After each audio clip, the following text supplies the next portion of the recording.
जय हिंद साथियों, नमस्कार, सत श्री अकाल, आदाब। मैं पंकज शर्मा आप सभी का इस यूट्यूब प्लेटफॉर्म क्लासरूम हब पर हार्दिक स्वागत करता हूं। बच्चों, आज पास्ट इंडेफिनिट टेंस की सेकंड क्लास है, लेकिन उसको शुरू करने से पहले मैं आपसे दो बातें करना चाहता हूं। और बात यह है कि आपके करियर और आपके लक्ष्य से रिलेटेड है। बच्चों, जब भी हम कोई लक्ष्य बनाते हैं अपना, तो उस थोड़े समय के लिए हम उस लक्ष्य के पीछे भागते रहते हैं।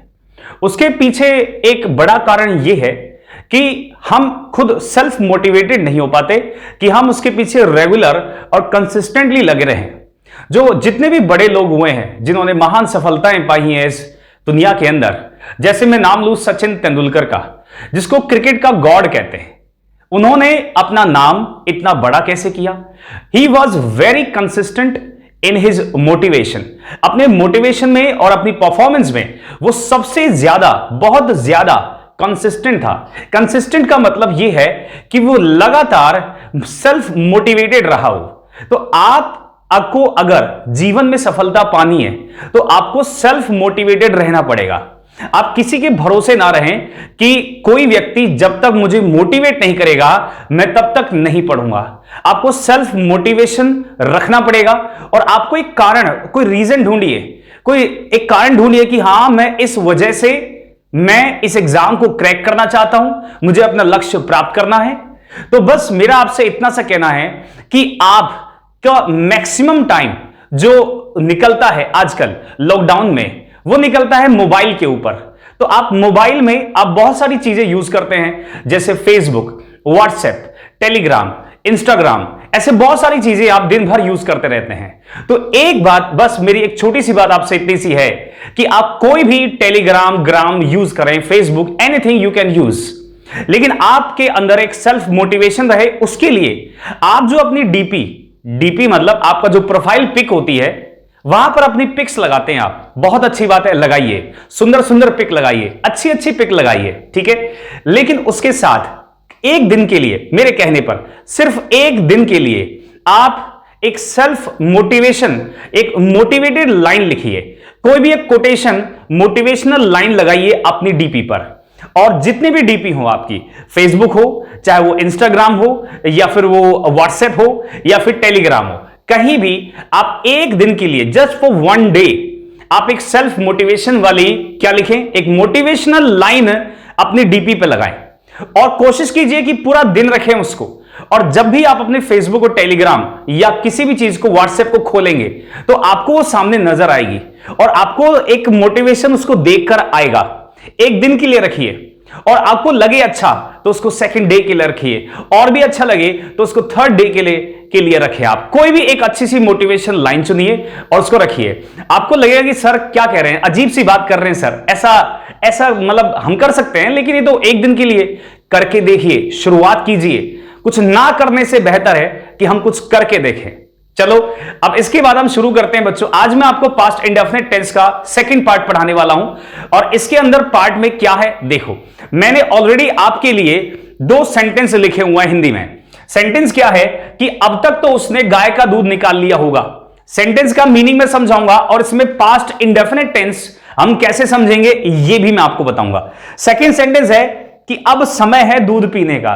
भाई, दूध निकाल लिया तो अब समय दूध पीने का भी है।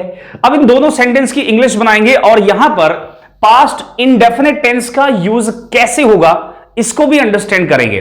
बच्चों, एक बार इस सेंटेंस को ध्यान से समझो। सेंटेंस में लिखा क्या है? अब तक तो उसने दूध निकाल लिया होगा। तो यहां पर ये जो होगा है, इसको थोड़ा सा चेंज कर लेते हैं और इसको कर लेते हैं होता ना।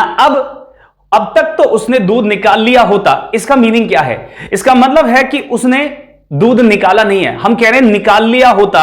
अगर उसने समय पर दूध निकालना शुरू कर दिया होता, या वो आ गया होता, या उसने गाय को चारा, या उसको जो गाय का जो मनपसंद भोजन है, कुछ भी हो सकता है, जैसे इंसान का मनपसंद भोजन होते हैं क्या, समोसे, कचौरी, ऐसा कुछ गाय का भी कुछ मनपसंद भोजन होता होगा।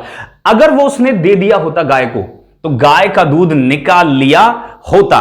तो अब लेकिन इसका मतलब उसने दूध निकाला नहीं है, हम केवल सोच रहे हैं कि निकाल लिया होता पर निकाला नहीं है। यानी हम क्या कर रहे हैं यहां पर, कल्पना कर रहे हैं, इमेजिनेशन, क्या कर रहे हैं, कल्पना। और हम एक हाइपोथेटिकल सिचुएशन के बारे में बात कर रहे हैं, किसकी, हाइपोथेटिकल सिचुएशन। अब ये हाइपोथेटिकल सिचुएशन क्या होती है, इसको मैं समझाता हूं। हाइपोथेटिकल सिचुएशन का मतलब है कि आप जो रियलिटी में अभी तक नहीं हुआ है, वास्तविकता में नहीं है, आप उसकी कल्पना करें, आप उसके बारे में सोचें, दैट इज हाइपोथेटिकल सिचुएशन। तो अब तक तो उसने गाय का दूध निकाल लिया होता है, ये हाइपोथेटिकल सिचुएशन है। और इसको बनाएंगे कैसे, समझिए। जब भी किसी सेंटेंस की शुरुआत इंग्लिश में इट इज टाइम से हो, अगर किसी सेंटेंस की शुरुआत इट इज टाइम से, या फिर इट इज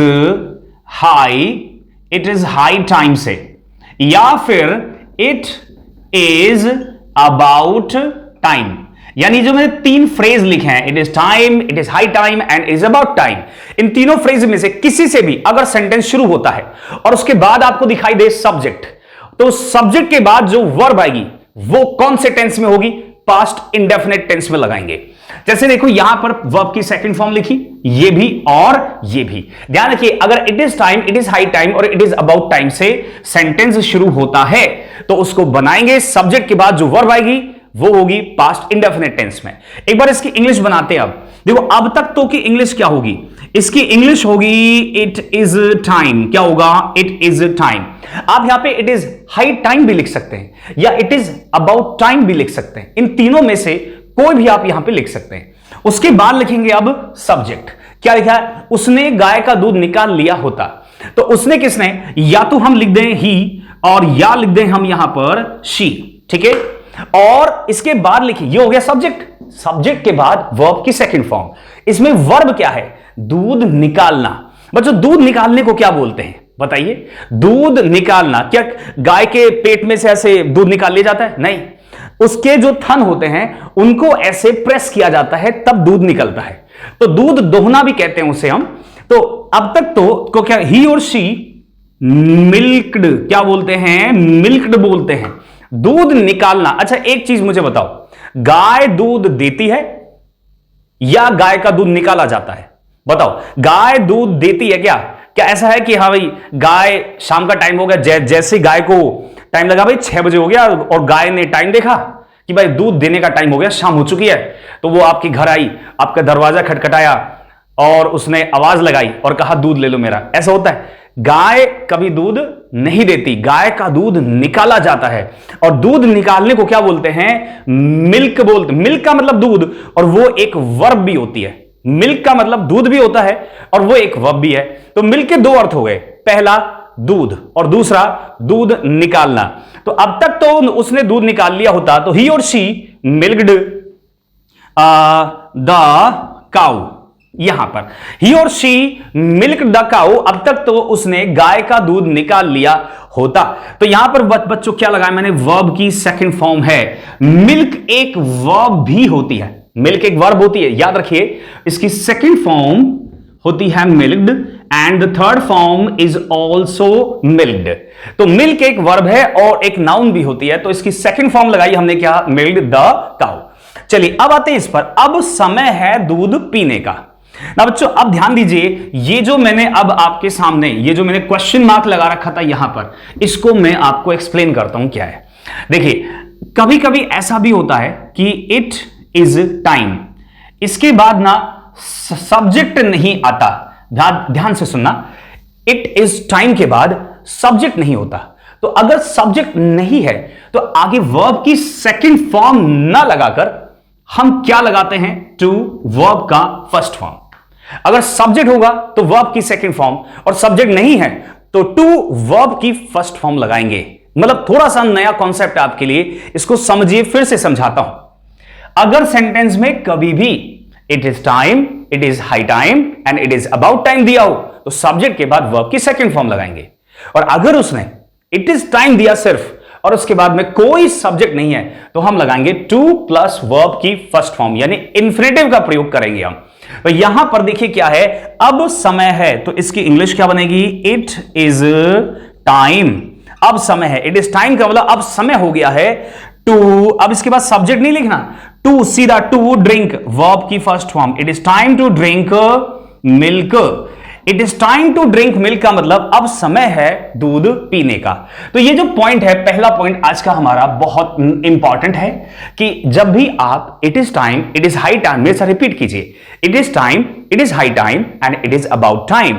सब्जेक्ट से पहले देखें तो सब्जेक्ट के बाद जो वर्ब आएगी वो वर्ब की सेकंड फॉर्म होगी। आई होप आपको ये समझ में आ गया, चंदू मुन्नू सबको क्लियर हो गया ना। ये इतना इंपॉर्टेंट है बच्चों, लगभग एवरी ईयर ये एग्जाम्स में आता है, हर साल आता है एग्जाम परीक्षा में, बहुत इंपॉर्टेंट है, लिख लेना। एक बार आप इसका स्क्रीनशॉट ले लो जल्दी से और फिर हम आगे जो कॉन्सेप्ट है उसको हम पढ़ेंगे। ठीक है, लिख लिया होगा, स्क्रीनशॉट ले लिया होगा आपने।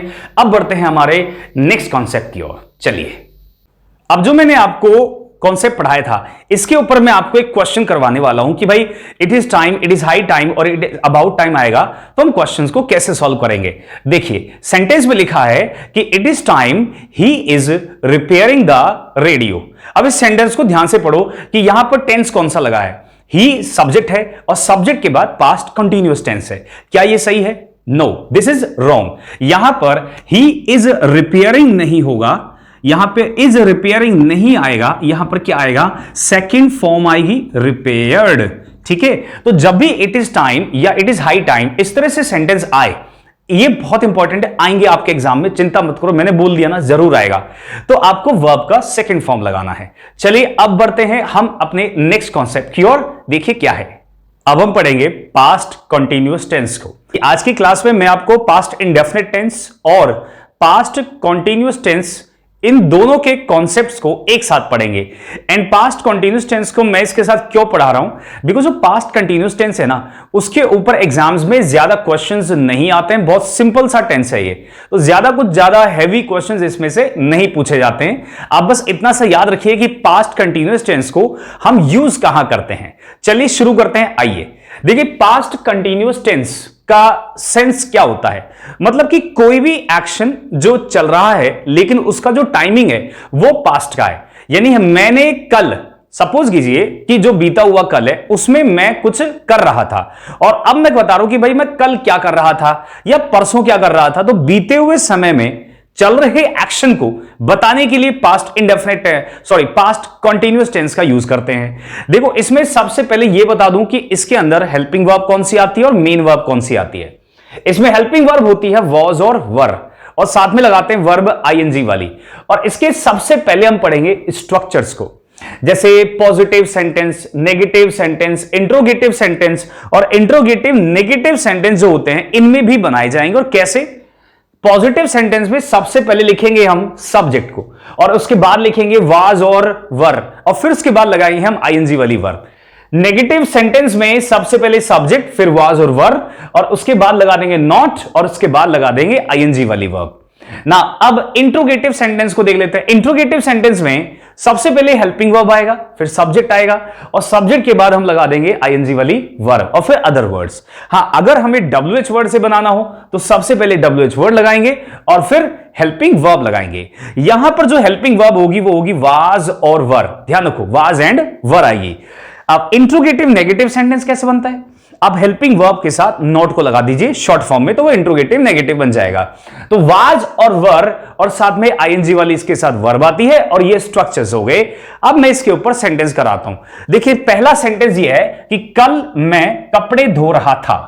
तो मैं बात कर रहा हूं बीते हुए समय की कि उस कल में क्या चल रहा था? मैं कपड़े धो रहा था। ऐसा कोई भी सेंटेंस हो सकता है, जैसे मैं कल 2 बजे सो रहा था, मैं कल शाम को टीवी देख रहा था, मैं कल सुबह रामायण देख रहा था, मैं कल सुबह पार्क में घूम रहा था, हम 2 दिन पहले अलवर में टहल रहे थे, मैं पिछले महीने बाजार से सामान खरीद रहा था। तो ऐसा कोई भी सेंटेंस आप बोलो जिसमें पास्ट में कोई भी एक्शन चल रहा हो तो वहां पर हम पास्ट कंटीन्यूअस टेंस लगाते हैं। तो कल मैं कपड़े धो रहा था, इसकी इंग्लिश क्या होगी? चलिए बनाना शुरू करते हैं। सबसे पहले कल, यस्टरडे, और फिर उसके बाद कॉमा, मैं की इंग्लिश क्या हो जाएगी? आई। धो रहा था, धोने को बोलते हैं वॉश और इसमें आईएनजी वाली वर्ब लगा देंगे। इसमें मैं हेल्पिंग वर्ब भी लगाऊंगा वॉज और फिर आ जाएगा वॉशिंग। I was washing. और कपड़े धो रहा था, I was washing clothes. I was washing clothes yesterday. ना नीचे वाले सेंटेंस को समझ लेते हैं। पिछली रात वो छत पर अकेली घूम रही थी। लास्ट नाइट, पिछली रात, इसकी इंग्लिश बनाते हैं लास्ट नाइट, पिछली रात वो छत पर अकेली घूम रही थी। देखो घूम रही थी इसका मतलब वो एक लड़की है, तो she was walking alone, alone का मतलब अकेली, छत पर, ऑन द रूफ का मतलब छत पर, तो शी वॉज वॉकिंग अलोन, वो अकेली घूम रही थी। वॉक का मतलब भी घूमना ही होता है बच्चों, जैसे बोलते हैं let's go for a walk, चलिए घूमने चलते हैं। तो पिछली रात she was walking alone on the roof, पिछली रात वो छत पर अकेली घूम रही थी। तो इसमें पास्ट में क्या एक्शन चल रहा था, इससे हम पास्ट कंटीन्यूअस टेंस बनाते हैं। नीचे आते हैं, मैं उसे नहीं देख रहा था, ये नेगेटिव सेंटेंस बन जाएगा, जिसमें सबसे पहले क्या लगाएंगे, सब्जेक्ट आई। नहीं देख रहा था, हेल्पिंग वर्ब क्या हो जाएगी, वॉज। फिर इसके बाद क्या लगा देंगे, नॉट। और देखने को क्या बोलते हैं, सी। लेकिन आपको पता है कि सी एक नॉन कंटिन्यूअस वर्ब है, एक स्टेटिव वर्ब है, जिसका यूज हम कभी भी किसी भी कंटिन्यूअस टेंस में नहीं करते। तो आई वॉज नॉट, सी नहीं आएगा, यहां पे लिखेंगे look. I was not looking, उसे नहीं देख रहा था, I was not looking at him, या फिर आप बोल सकते हैं हर, क्योंकि जिसको वो देख रहा था वो हिम है, मतलब कोई लड़का है या हर या कोई लड़की है, ये हमें नहीं पता, तो मैं हिम या हर कुछ भी लगा सकता हूं यहां पर। चलिए अब आते हैं, क्या मनोज छत पर पढ़ रहा था। तो क्या मनोज छत पर पढ़ रहा था, किससे शुरुआत हुई है, क्या से। और मैंने आपको बताया कि जब भी कोई इंट्रोगेटिव सेंटेंस कि हिंदी अनुवाद क्या से शुरू हो, किससे, क्या से, तो उस सेंटेंस को आप हमेशा किससे बनाओगे, हेल्पिंग वर्ब से बनाना है। और हेल्पिंग वर्ब क्या है इस सेंटेंस में, वाज एंड वर। तो यहां हम लगा देंगे वाज, क्योंकि जो मनोज है ये सिंगुलर सब्जेक्ट है। तो वाज मनोज, क्या मनोज छत पर पढ़ रहा था, तो पढ़ने को क्या बोलते हैं, स्टडी। वाज मनोज स्टडिंग, क्या मनोज पढ़ रहा था, कहां पर, छत पर, तो ऑन द रूफ, छत पर क्या मनोज पढ़ रहा था। चलिए अब अगला सेंटेंस है, पारू कहां जा रही थी। तो यहां पे देखिए इस सेंटेंस की शुरुआत क्या से नहीं हुई है, किससे हुई है, पारू से हुई है। अगर क्या से सेंटेंस शुरू होता, किससे, क्या से, तो हम हेल्पिंग वर्ब से शुरू करते, लेकिन इस सेंटेंस की शुरुआत पारू से हुई है, यानी किसी लड़की के नाम से हुई है। और यहां पर क्या लिखा है, कहां जा रही थी, तो मैं इसको अब किससे बनाऊंगा, WH वर्ड से बनाऊंगा। तो कहां की इंग्लिश क्या होगी, वेयर, और इसके बाद क्या आ जाएगा, हेल्पिंग वर्ब आ जाएगा। तो वेयर वाज लगाऊं या वर लगाऊं, वाज लगाऊंगा, क्योंकि जो पारू है यानी जो सब्जेक्ट है मेरे पास वो सिंगुलर है। तो where was Paru going, Paru कहां जा रही थी। तो यहां पर मैंने एक सेंटेंस बनाया, ये है इंट्रोगेटिव और ये भी इंट्रोगेटिव, ये हेल्पिंग वर्ब से शुरू है और ये WH वर्ड से शुरू है। तो आप इन दोनों सेंटेंस को अच्छे से समझो, पढ़ो कि एक हेल्पिंग वर्ब से शुरू हो रहा है और दूसरा WH वर्ड से शुरू हो रहा है। अब हमेशा इस बात का ध्यान रखना कि हेल्पिंग वर्ब से सेंटेंस को शुरू करेंगे या फिर WH वर्ड से।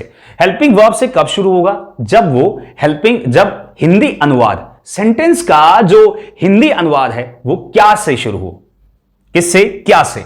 और अगर वो क्या से नहीं हो रहा, किसी और वर्ड से हो रहा है, तो आप उस सेंटेंस को बनाएंगे WH वर्ड से। आप उस सेंटेंस के अंदर देखना कि कौन सा WH वर्ड आ सकता है, वेयर आ सकता है, व्हेन आ सकता है, वाई आ सकता है या फिर हाउ आ सकता है। इनमें से जो भी होगा उससे हम सेंटेंस को बना देंगे। तो ये था पास्ट कंटीन्यूअस टेंस। बच्चों एक चीज हमेशा बता दूं, बहुत इंपॉर्टेंट है, पास्ट कंटीन्यूअस टेंस के ऊपर ज्यादा कॉम्प्लिकेटेड क्वेश्चंस नहीं आते ही नहीं है। एग्जाम में न के बराबर क्वेश्चंस आते हैं, पास्ट कंटीन्यूअस आते हैं पर बहुत इजी होते हैं वो, और उनको आप इजीली सॉल्व कर पाओगे, कोई दिक्कत नहीं होगी।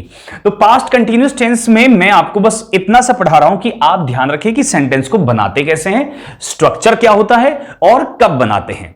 चलिए अब हम बढ़ेंगे अपने नेक्स्ट कॉन्सेप्ट की ओर। देखिए वो क्या है। पास्ट कंटीन्यूअस टेंस आपको बहुत अच्छे से समझ में आ गया होगा, और अब मैं आपको पढ़ाने वाला हूं कि पास्ट कंटीन्यूअस टेंस के साथ साथ एग्जाम में आपसे पास्ट इंडेफिनिट टेंस भी पूछ लिया जाता है। मतलब कहने का यह है कि पास्ट कंटीन्यूअस और पास्ट इंडेफिनिट टेंस ये दोनों एक साथ सेंटेंस में आकर या इनके ऊपर क्वेश्चंस पूछे जाते हैं। और इसको समझने के लिए मैं आपको सबसे पहले पॉइंट ऑफ टाइम और पीरियड ऑफ टाइम समझाना चाहता हूं। जो टाइम होता है ना, हमेशा ध्यान रखो, टाइम दो प्रकार से होता है, point of time and period of time.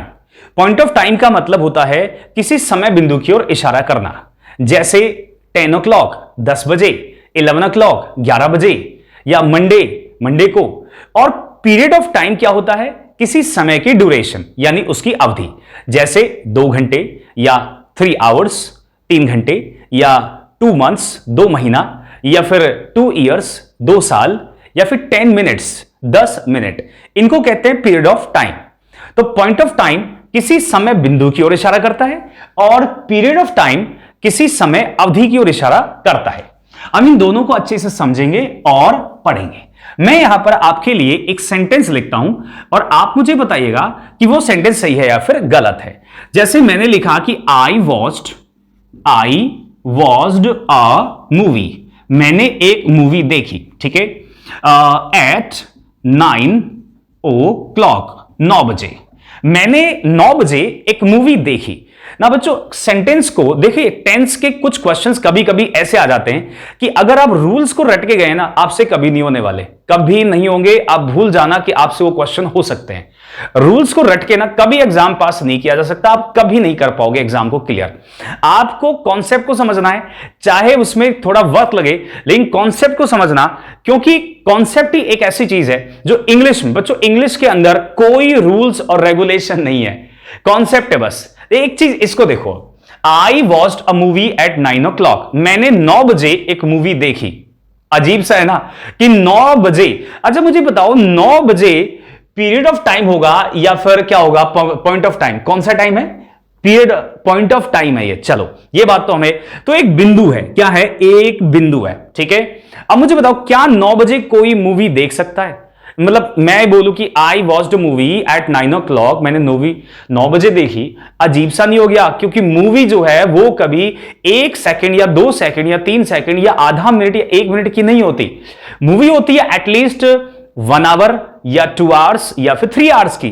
तो 9 बजे भाई उसने मूवी कैसे देख ली? ये तो संभव ही नहीं है कि हम 9 बजे मैंने एक मूवी देखी, मतलब 9 बजे शुरू किया और 9:59 कितना 59 सेकंड पे खत्म, यानी 1 मिनट होने ही नहीं दिया, वही तो 9 हुआ।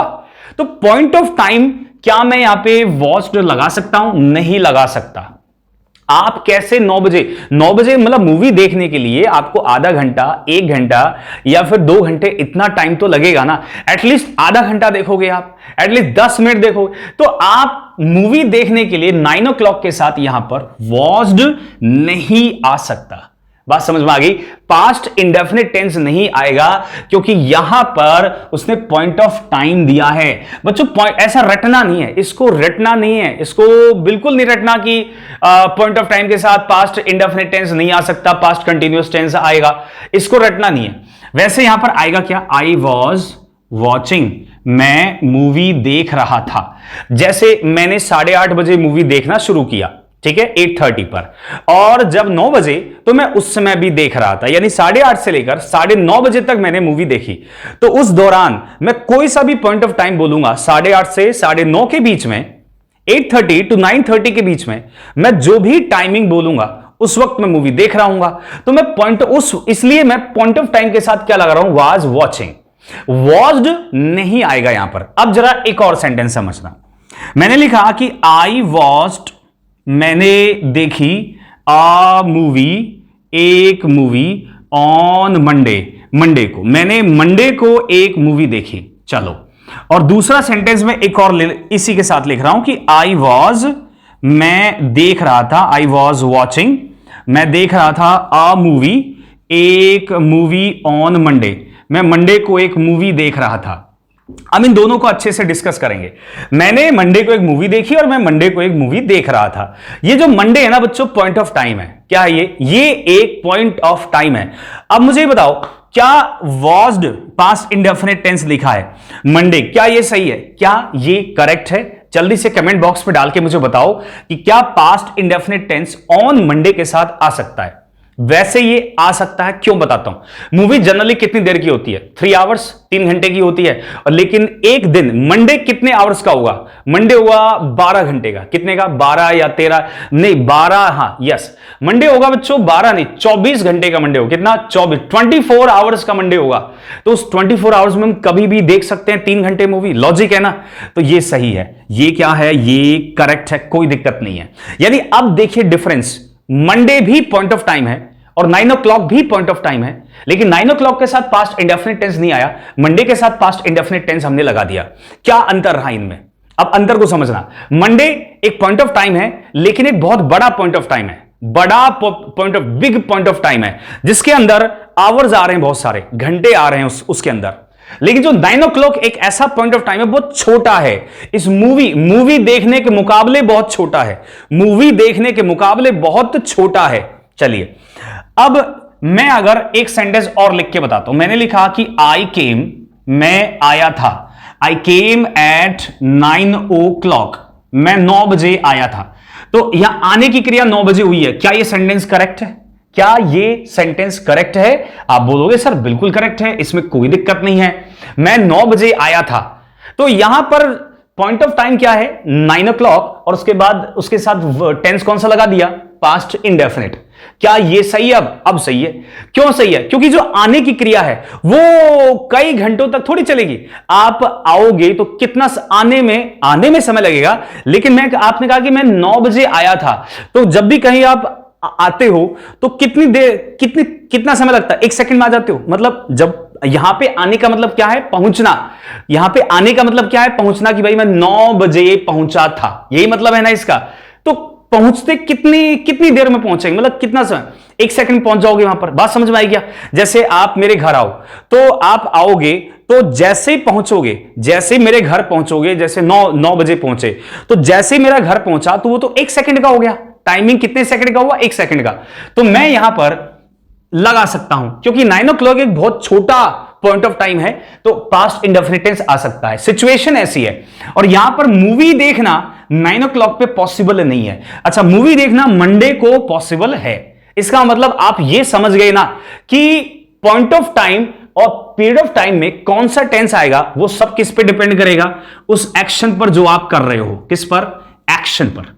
यहां पर एक एक्शन अलग टाइप का है और यहां पर एक्शन अलग टाइप का है। सब कुछ क्रिया पे डिपेंड करेगा कि आप किस प्रकार की क्रिया कर रहे हो।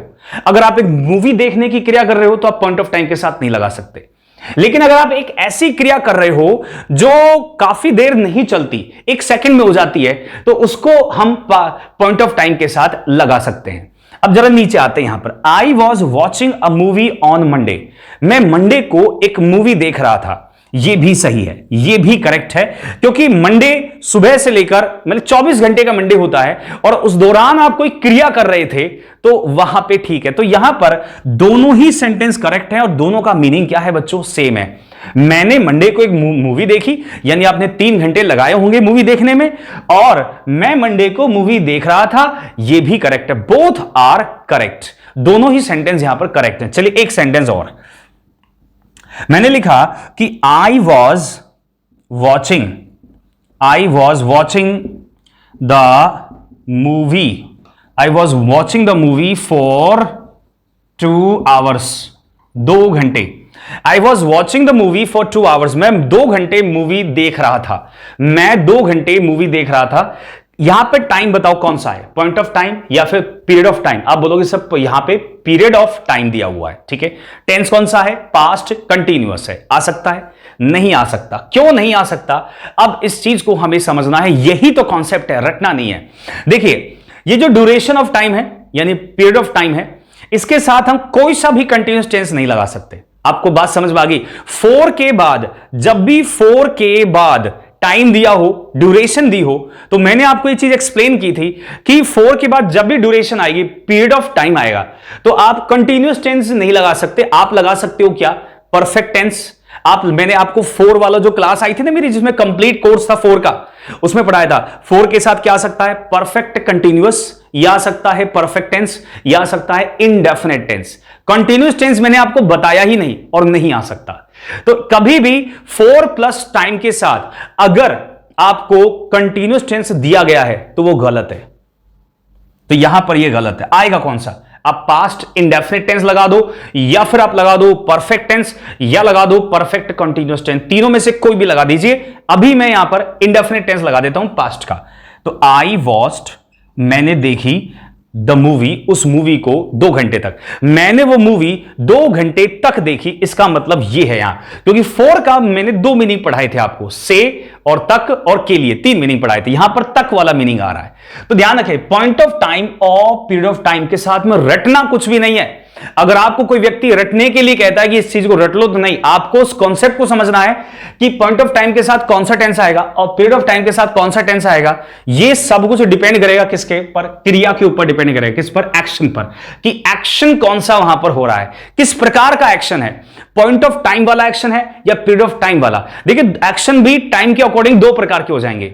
एक हो जाएगा point of action, point of action यानी ऐसी क्रिया जो पॉइंट ऑफ किसी बिंदु पर होती है, किसी समय बिंदु पर, तो उसको पॉइंट ऑफ एक्शन बोलेंगे। और ऐसी क्रिया जो ड्यूरेशन बताती है, ड्यूरेशन एक्शन, क्या होती है? Duration action.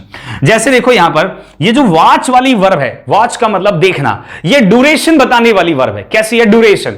तो मैं इसको ड्यूरेशन के साथ ही लगाऊंगा, जहां पे ड्यूरेशन पॉसिबल है, संभव है। जैसे मंडे को मैं मूवी देख रहा था, तो मंडे को एक क्या हो गया? ड्यूरेशन, क्योंकि 24 घंटे का मंडे होता है, तो वहां पे ड्यूरेशन संभव है लाना। लेकिन क्या 9 o'clock 24 घंटे का होता है? नहीं, 9 o'clock सिर्फ 1 मिनट का होता है। कितने मिनट का? 1 मिनट का, या उससे भी कम होता है, 59 सेकंड्स का होता है वो। तो जैसे 59 सेकंड्स कंप्लीट, 9 बजे खत्म। तो उस वक्त आप मूवी नहीं देख सकते, क्योंकि मूवी 2 से 3 घंटे लगते हैं देखने के अंदर। आई होप आपको यह चीज समझ में आ गई होगी कि पॉइंट ऑफ टाइम और पीरियड ऑफ टाइम के साथ हम कौन सा टेंस लगाने वाले हैं। चलिए, अब इसी कॉन्सेप्ट के साथ हम अगला कॉन्सेप्ट पढ़ेंगे। देखिए हमारा अगला कॉन्सेप्ट क्या है। पॉइंट ऑफ टाइम और पीरियड ऑफ टाइम, ये दोनों मैंने आपको इसलिए समझाए अभी, ताकि जब पास्ट कंटिन्यूअस और पास्ट इंडेफिनिट जब ये एक ही सेंटेंस में जब आए और आपके सामने ऐसा क्वेश्चन आए, तो आप इजीली ये समझ पाएं कि उनमें एरर कहां है और क्या उसमें गलती हो सकती है। तो अब मैं ना इनके ऊपर कुछ क्वेश्चंस करवाऊंगा और ये समझाऊंगा कि ये दोनों टेंस एक साथ कैसे आ सकते हैं। सेंटेंस में समझाता हूं कि यहां पर दोनों टेंस एक साथ कैसे आ सकते हैं। देखो, मैंने लिखा यहां पर कि जब मैंने उसे देखा वो हंस रही थी। जब मैंने उसे देखा वो हंस रही थी। अब इस सेंटेंस को समझना कि मैंने उसे देखा कब? पास्ट में देखा, और उस वक्त वो क्या कर रही थी? वो देख रही थी। तो यानी इस सेंटेंस में मेरे पास 2 एक्शन है। कितने एक्शन है? 2। एक है देखना और दूसरा है हंसना। तो एक एक्शन इस सेंटेंस के अंदर ऑलरेडी चल रहा है।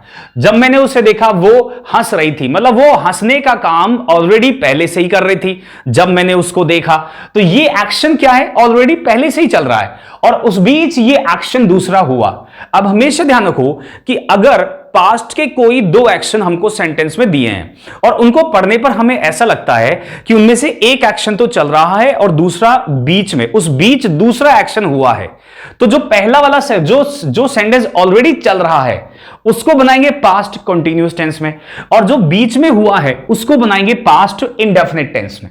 देखिए, व्हेन की इंग्लिश क्या होगी? जब, मतलब जब की इंग्लिश व्हेन। मैंने आई, देखा सॉ, उसे वो लड़की है तो यहां पे लिख देंगे हर। जब मैंने उसे देखा वो हंस रही थी, शी वॉज लाफिंग, वो हंस रही थी जब मैंने उसको देखा। तो यहां पर मैंने लगा दिया पास्ट कंटीन्यूअस और यहां पे लगा दिया मैंने पास्ट इंडेफिनिट टेंस। अब एक चीज को नोटिस करिए कि जब मैंने उसको देखा, ये पॉइंट ऑफ एक्शन है। क्या है? Point of action. क्योंकि जब मैंने उसको देखा होगा तो किसी पॉइंट ऑफ टाइम पे देखा होगा, जैसे 8 बजे देखा या 9 बजे देखा या 9:05 पे देखा या 10:02 पे देखा या 10:20 पे देखा। जब भी देखा होगा वो एक पॉइंट ऑफ टाइम होगा। तो ये वो पॉइंट ऑफ टाइम है। हालांकि टाइम नहीं है, क्या है? वर्ब है, लेकिन ये जो वर्ब है ये पॉइंट ऑफ टाइम की ओर इशारा कर रही है। तो इस पॉइंट ऑफ टाइम के साथ हमने क्या लगा दिया? Past continuous. Basically past continuous tense जो होता है ना, या कोई सा भी कंटिन्यूस टेंस होता है, उसको हम कभी भी duration of time, period of time के साथ नहीं लगाते, हमेशा पॉइंट ऑफ टाइम के साथ आता है। तो अगर कभी भी दो एक्शन आपको ऐसे दिखाई दें जिनमें एक एक्शन ऑलरेडी चल रहा है और दूसरा बीच में हुआ है, तो चल रहे एक्शन को बनाएंगे पास्ट कंटिन्यूअस में और बीच में हुए एक्शन को बनाएंगे पास्ट इंडेफिनिट टेंस के अंदर। अब जरा मैं आपको एक और सेंटेंस से इस कॉन्सेप्ट को क्लियर करता हूं। जब वो हंस रही थी, सब उसे देख रहे थे। इसकी इंग्लिश बनाते हैं कि जब वो हंस रही थी, जब वो हंस रही थी, सब उसे देख रहे थे, सब उसे देख रहे थे। अब इसमें देखिए, एक चीज को समझिएगा कि यहां पर मेरे पास यहां भी दो एक्शन है, कि जब वो हंस रही थी, इसमें हंसना एक्शन है और यहां पर देखना एक्शन है।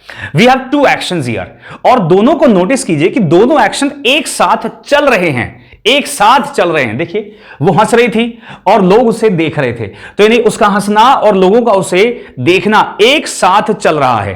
तो जब वो हंसे, तो यहां पर दोनों एक्शन एक साथ चल रहे हैं ना, तो हम दोनों को ही पास्ट कंटिन्यूअस टेंस में बनाएंगे। किसमें? दोनों पास्ट कंटिन्यूअस टेंस में बनाए जाएंगे, बिकॉज दोनों एक्शंस के होने का टाइमिंग सेम है। जैसे मैं आपको एक और एग्जांपल से समझाता हूं।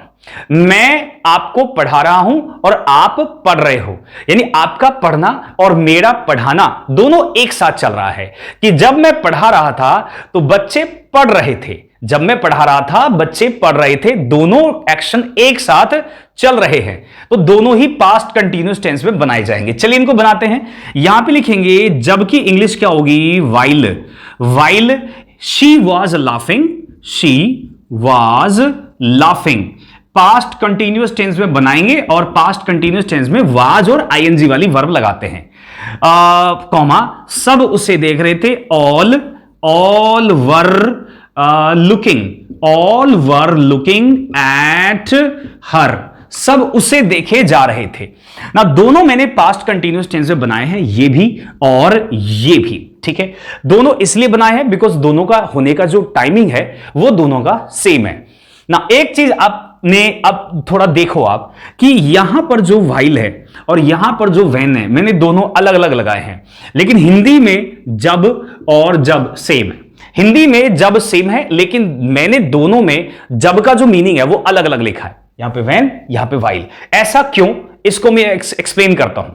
देखिए, जो वैन है ना, इसका यूज हमेशा पास्ट इंडेफिनिट टेंस से पहले होना चाहिए और वाइल का यूज हमेशा पास्ट कंटिन्यूअस टेंस से पहले होना चाहिए।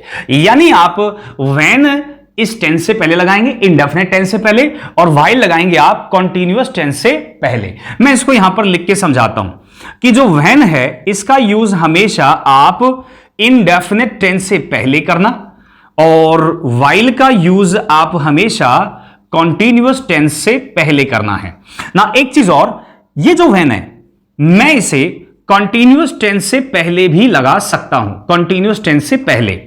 बात समझ में आ गई कि जो वैन है वो इंडेफिनिट टेंस से पहले भी आ सकता है और कॉन्टिन्यूअस टेंस से पहले भी आ सकता है, लेकिन जो वाइल है ये केवल और केवल कॉन्टिन्यूअस टेंस से पहले ही आएगा। आप इसको इंडेफिनिट टेंस से पहले ना लगाएं कभी भी ना। अब इसमें एक बात और है, देखिए कि जब आप वैन के साथ इंडेफिनिट टेंस लगाओगे यहां पर, तो दूसरी साइड कौन सा टेंस आएगा, इसको भी नोटिस करना। दूसरी साइड आएगा कंटिन्यूअस टेंस या फिर इंडेफिनिट टेंस ना। एक चीज और, जब आप वैन के बाद में कंटिन्यूअस टेंस लगाओगे, इस वाले कॉन्सेप्ट को समझना कि वैन के साथ में कंटिन्यूअस टेंस, यानी कंटिन्यूअस टेंस से पहले वैन कब आएगा? जब दूसरी साइड क्या हो, इंडेफिनिट टेंस दिया होगा। कौन सा टेंस? इंडेफिनिट। ध्यान रखना इस बात का, वैन कंटिन्यूअस टेंस से पहले तभी आएगा जब दूसरी तरफ यानी आगे जाकर इंडेफिनिट टेंस दिया हो। इस सेंटेंस में देखो, यहां पे शी वॉज लाफिंग, ये पास्ट कंटिन्यूअस टेंस है, इससे पहले मैंने वाइल लगाया और आगे पास्ट कंटिन्यूअस टेंस है। क्या मैं यहां पे वैन लगा सकता हूं?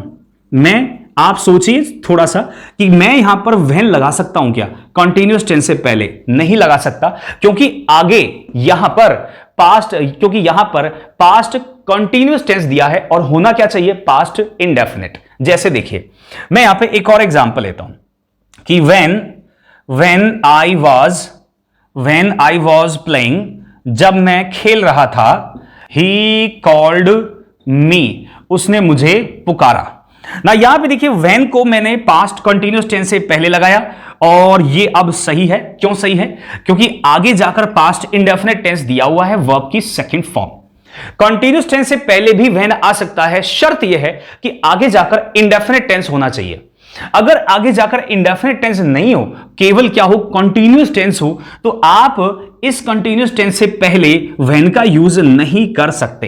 कहने का मतलब यह है कि जब भी व्हेन एज अ कंजंक्शन के रूप में दो वाक्यों को जोड़ेगा और तो वहां पर एक इंडेफिनिट टेंस जरूर होना चाहिए। या फिर इसको ऐसे याद रखो कि अगर सेंटेंस में दो कंटिन्यूअस टेंस दिए हैं, दोनों ही टेंस, दो एक्शन है और दोनों ही कंटिन्यूअस हैं, तो आप वहां पर व्हेन नहीं लगाएंगे, क्या लगाएंगे? व्हाइल लगाएंगे। तो यहां पर देखिएगा पहला सेंटेंस क्या था, इसको मैं समझाता हूं कि अगर एक एक्शन ऑलरेडी चल रहा हो और उसी बीच कोई दूसरा एक्शन हुआ, तो वहां पर चल रहे एक्शन को बनाते हैं पास्ट कंटिन्यूअस में और बीच में हुए एक्शन को बनाते हैं पास्ट इंडेफिनिट टेंस में। और अगर दोनों एक्शन एक साथ चल रहे हो, यानी दो एक्शन दिए हो टेंस में और दोनों के चलने का टाइमिंग क्या हो, सेम हो, दोनों को बनाएंगे हम पास्ट कंटिन्यूअस टेंस में अंदर। तो ये कॉन्सेप्ट था किसका? पास्ट कंटिन्यूअस का और पास्ट इंडेफिनिट टेंस का, कि अगर ये दोनों एक साथ आते हैं तो हम दोनों को लगा सकते हैं। इसके बाद मैंने आपको पढ़ाया कि कंजंक्शन हमको कैसे लगाना है, व्हाइल का यूज कैसे करना है और व्हेन का यूज कैसे करना है। तो आज की क्लास में मैंने आपको पास्ट कंटिन्यूअस और पास्ट इंडेफिनिट टेंस ये दोनों मैंने आपको पढ़ा दिए हैं। आज की क्लास यहीं पे हम फिनिश करते हैं, लेकिन उससे पहले बहुत इंपॉर्टेंट बात सुन लो मेरी, कि नेक्स्ट क्लास में मैं पास्ट परफेक्ट टेंस पढ़ाऊंगा। क्या पढ़ाऊंगा? Past perfect tense. बहुत इंपॉर्टेंट है।